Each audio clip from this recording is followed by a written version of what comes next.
Welcome to another Reflect and Rejoice.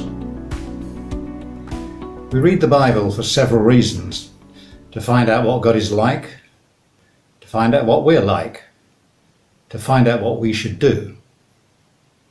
The Apostle Paul reminds us in one of his letters that the Bible is good for teaching us, reproving us, correcting us, and for training us in what is right, so that we may be complete. So quite reasonably, we start with the Bible, and then we usually try to apply it to our lives and what's going on.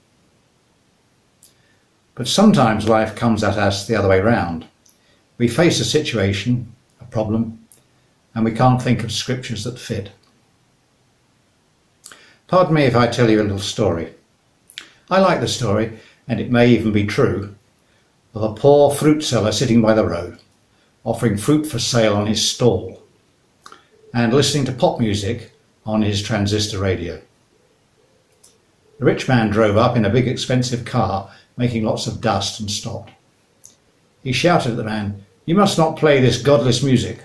The prophets of God didn't play pop music." Quite true. He got out of his car and stamped on the poor man's radio, smashing it completely. The fruit seller was quiet for an instant, looking sadly at his prized possession, now smashed and useless. Then he looked up at the rich man and said, "The prophets of God didn't drive cars either." "Well, I did ask you to pardon me."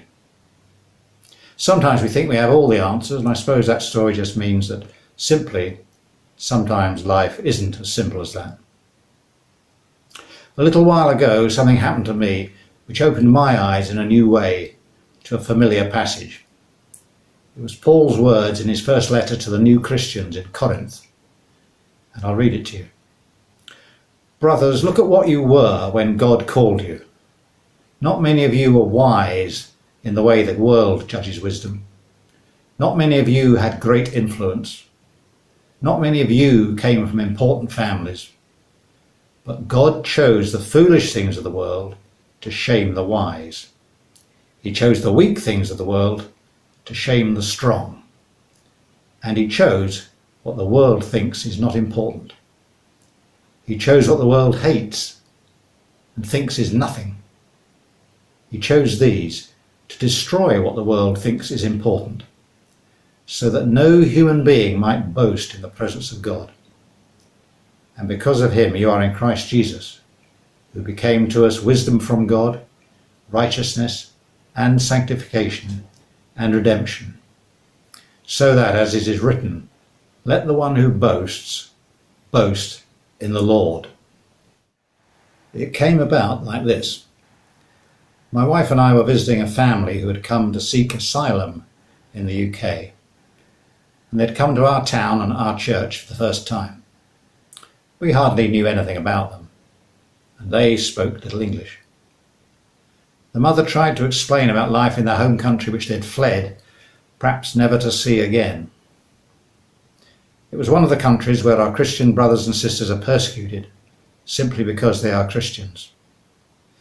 A trial shared by perhaps 40% of the Christians in the world today. There was no church building to safely attend there. They had to meet with other believers in a house. The mother indicated by signs that they would close the curtains. And she said, "Secret." In the houses they would read the Bible and pray. Quietly. There was no singing. She put her finger to her lips and said, "Shh." They could not always speak freely to anyone, sometimes not even their own relatives, for fear of the police. And many in the country would count Christians as unwise, weak, and without influence, even as enemies. In the end, they felt they had to leave their homes, their country, and everyone they had ever known. Now in the UK, they no longer had their own house, but they were grateful they had somewhere safe to live. They didn't yet have any friends in their new town. They seemed surrounded by strangers who walked past their house without speaking. But despite their experiences, they still felt blessed they had found other Christians.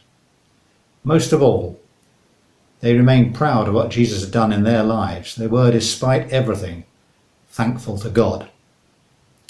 Their difficulties remain enormous, but they trust God for the right path to take. Such people destroy what the world thinks is important. Next time you see a stranger in the church, or a quiet person who seldom pushes forward, or an old person who's often overlooked, try speaking to them. You might be surprised and blessed by how much ordinary people have learned about Jesus and how close they are to him.